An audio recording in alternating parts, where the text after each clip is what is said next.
Било каде во светот да тргнеме, секој еден што ќе го сретнеме ќе каже дека нивната кујна е најдобрата кујна.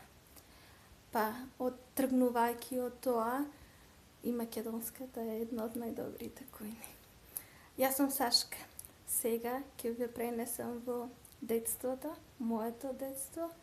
Ќе го разбудам споменот на бабите, посебно на баба ми Струма, и ќе ви покажам мантии. Што е потребно за мантиите? За тестото е потребно околу половина килограм брашно, малку сол, вода која е ладна, лук и кисело млеко се зајрето, кое што ќе го употребиме на крајот после сукањето. Зошто изборот падна на мантиите? Ова е едно од моите омилени јадења, кое не стасува, значи целокупната припрема е многу брза. Само се меси тестото со сол и вода и се остава да постои околу 15 на минути. Тоа е тајната за полесно сукање. Уште повеќе, тестото треба да биде добро замесено, треба да е меко, не многу цврсто, густината е односно мекоста на тестото ќе се одрази врз леснотијата на сукањето. Значи го покриваме и оставаме да стои 15 на минути. Откако лукот е скацан, го додаваме киселото млеко. Колку повеќе, толку подобро. Веројатно, најдобро млеко кисело е она овчото, бидејќи е погусто и помрсно. Значи, оној што сака да се храни здраво, лукот е природен антибиотик, а киселото млеко и јогуртот се пробиотичка храна, што значи самото, иако е едноставно, мантиите се мощне здрави за конзумирање. Јас во моментот јадењево го правам со зелен лук, бидејќи го имам во градината. Меѓутоа, без проблем може да се користи и зрел лук, кој каков има и каков сака. Тестото отприлика го делиме на 6 еднакви топченца, пупиња, како сакате.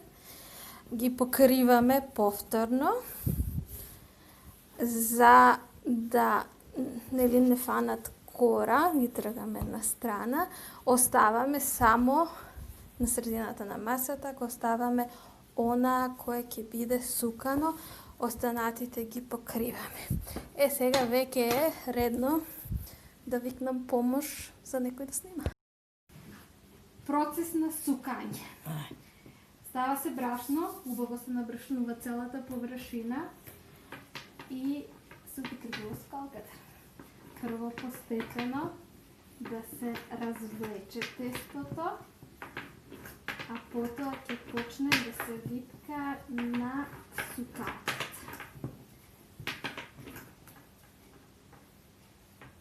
Бабите мои, двете одлично сукаа, секоја со своите специјалитети. Баба Јована повеќе со прас, баба Струма повеќе со урда и кисело млеко. Еден од специјалитетите што она ги правеше беа мантиите. Интересно е што, бидејќи тестинините се составени на македонската кујна, се употребува различно зајре, меѓутоа секоја една домаќинка се надпреварувала со другите жени, дали од семејството, дали од селото, која подобро и потенко сука и која може да сука по 2 кори од еден пат. Вака изгледа кората усукана. Следната постапка е попраскување со масло. Опс. Тоа беше многу. Значи, убаво попраскуваме масло. На времето, веројатно, имат користено маст или маслец, односно путер. Сето тоа убаво се размачкува и кората се преклопува.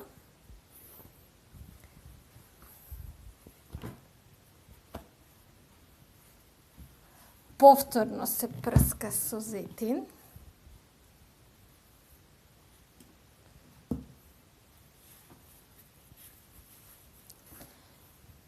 И се преклопува, но се праве тенко тесто, кое покасно се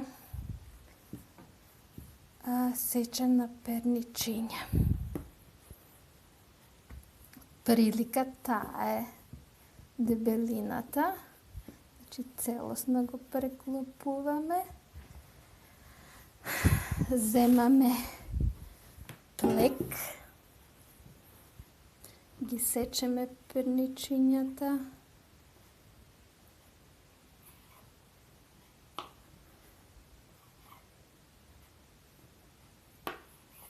И ги редиме во плекот. Мора да е округол плекот, се почнува од страната и всушност се оформува цвет.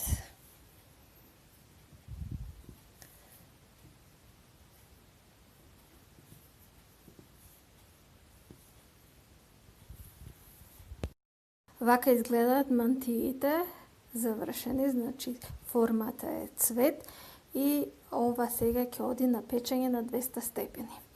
Сега е баш моментот да се каже она трикче како побрзо да се направи специјалитетов.